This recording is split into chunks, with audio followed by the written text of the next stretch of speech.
Okay? As a resident of the 4th Ward for 65 plus years, our new 4th Ward Alderwoman will be making decisions about safety, schools, and development in our community. Will you please vote? This will affect your daily life in the 4th Ward. So whatever you do or do not do, the new 4th Ward Alderman will be making decisions for you and about you. Your family life, please vote and make it Ebony Lucas. Thank you.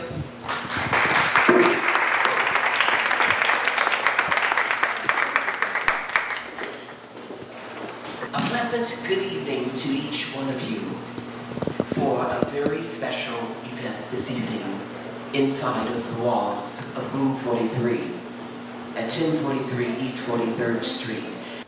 All of you that braved this wonderful evening in the weather, which could be different and is going to be different soon if the forecasts are right, you should give yourselves a round of applause for being here. Did you do that?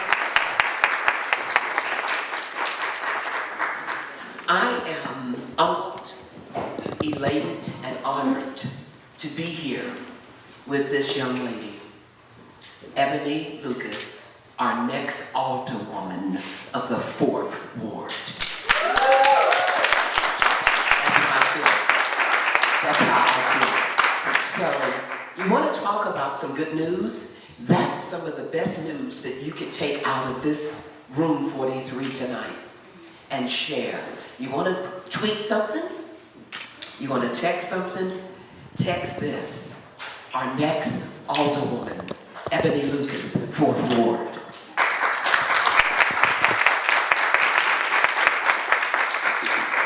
When I stepped into the doors this evening, Deborah greeted me. And I want to say thank you, Deborah, for representing Ebony so wonderful. Thank you for the materials. Thank you so very much for the armband and the, because of whatever this is I have on, I can't put too many sticks on it right now. So I decided to make a bracelet. And the bracelet reads, expect a different result. Ebony Lucas, vote February the 28th, 2017. I'm wearing it. So I hope you are too. Yeah. So, Camille? Yes. Lord, what a woman. Thank you so very much for that introduction. I love her. She comes back too. Thank you so very much for being one of the best volunteers anyone could ask for.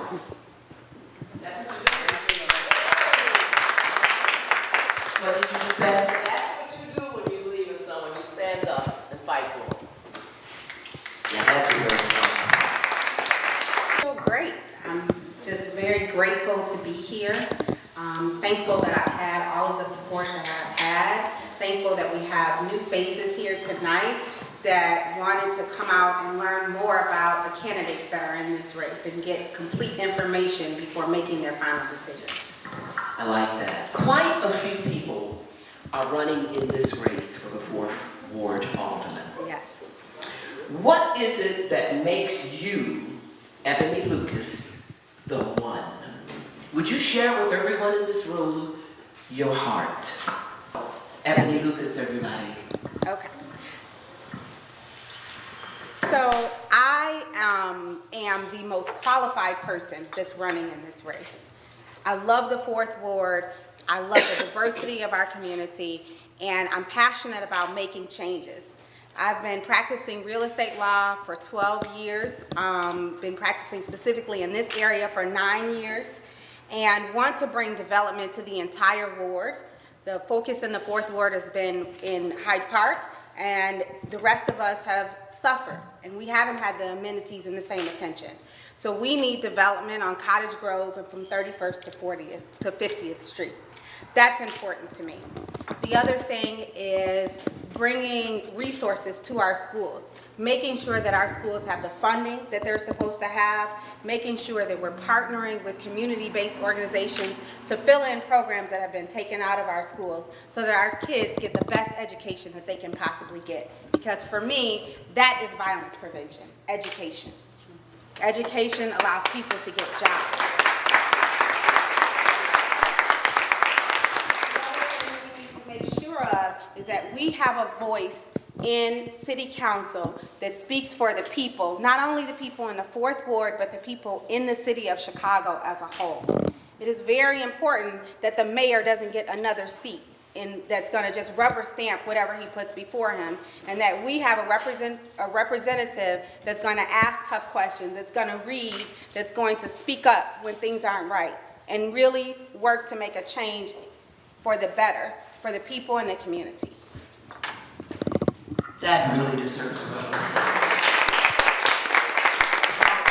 Can you tell us what in your heart you feel why they'll follow whatever is said, what's out there, but they don't really pay attention to it? Talk to us about that. So paying attention requires people to read. It requires people to get invested. It requires people to spend time doing what, many of the people in this room who are volunteers on the campaign have done. It requires work and time. It's easy to just sit back and complain or to go and have a protest after the president is already in office. We need to protest right now. And it's not just the 4th Ward. The entire city of Chicago needs to understand how important this 4th Ward election is to the entire city. The 4th Ward is important to the entire city. So, something stands out real large with me is what Ebony Lucas said about being a voice in city council and asking tough questions. I really appreciate that because you would be my alderman. You will be my alderman. And asking tough questions in city council is very important. Does our audience agree? Yes. And when we think about the violence in our community, we think about what's going on. What can you say to that and having a voice, Ebony Lucas? Well, I don't think that the city council has addressed the violence in Chicago at all whatsoever. And, we've defunded programs like Ceasefire that actually worked and had proven results. And we haven't put anything in place that really addresses the issue, which is that there are a lack of support systems for youth. There's a lack of mental health programs in our community. We need to make sure that we're putting resources towards mental health, towards kids with learning disabilities, and towards kids who are just different learners. Those kids who may excel in art or music or tennis. When we take out all of the sports and we only have basketball in the schools and we don't offer anything else, then we take away opportunity for our kids. We don't give them access to it. We don't give them exposure. And when they don't have that exposure, if all of us in this room said what we do for a living, we probably all do different things. It's because we've had the opportunity to have exposure to things that we're good at and that we enjoy. When our kids don't have that, they lose hope. They drop out of school. And you see the murder rate that we saw and the shootings that we saw in 2016. And you see the kids who are committing these crimes are ages 18 to 22. That's a failure to me of our educational system. It's a failure to me of our city to put resources in the right places. So you're saying that's right, it deserves a round of applause. So, automatic candidate Ebony Lucas for the 4th Ward, you're saying that your voice would be heard in City Council? Absolutely. I think that, it only takes one person to stand up and bring a change, to stand up and say, hey, wait a minute, before we pass this budget, where are the programs that are going to address these issues? Before we decide that we're going to put resources towards whatever we're putting resources towards, we're taking money out of the schools and putting them into TIFs. Before we decide to do that and decide that development is a priority over our kids' education, What are we doing to make sure that the schools are funded in the way that they should be funded? That the teachers are supported and that the teachers are valued. Because we don't value education, we don't put our money towards it. And people put their money towards what they value. Right now, in the city of Chicago, we put our money towards big developers, we put our money towards downtown high-rises. We don't put our money towards the schools.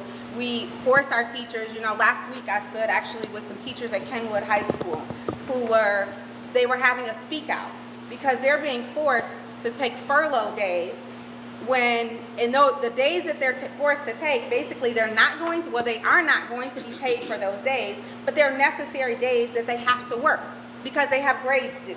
So you're going to require them to work without pay. That is not valuing them. And these are the people, none of us could be where we are now if it weren't for our teachers. These are the people that help us. These are the people that are with our children all day long. And we're forcing them to work for free. And that shouldn't be. Absolutely. That shouldn't be. Absolutely. So all of us that are in this room hear her voice and we hear her heart. And when I hear her speak about education and about art and about music and about sports other than basketball, that there is tennis and there are other professions that we need to support, I hear automatic candidate Ebony Lucas speaking from her voice and her heart. She'd make the difference. What I want to do before I continue on, Deborah's welcoming others that are coming in, and we're going to ask that they will come close. Please come close. Don't sit in the back. There is food available. Food is good, isn't it? Yeah. And there's a whole lot of it. So just save me some salad. But go ahead and eat.